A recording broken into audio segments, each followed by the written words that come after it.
uLimalula undifundisile izinto ezininzi kangangokokuba mhle uLimalula. Ndimthanda kakhulu ngoba ndibonile kumasimi esiwalimayo ngokuphethula kwethu umhlaba ubuhamba kuvela amatye phantsi.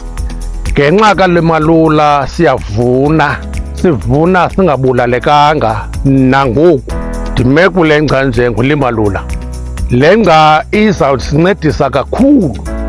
Sifuyile, sinempahla, izawusincedisa kakhulu emfuyeni yethu le ngca.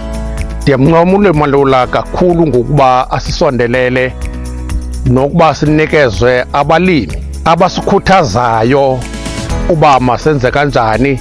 Bayasisondelela ngamaxesha onke befuna ukubona uba senza kanjani, besifundisa zonke ezi zinto sade nathi saqonda. Ndiyindoda elima amasimi amane. Okukulima ke kuyandinceda ngoba ndaye kusebenza sendiphila ngulo mbona.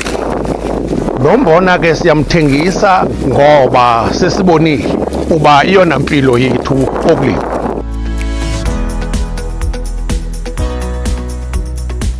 Lo myalezo ndiwuphathelwe liSebe lezoLimo.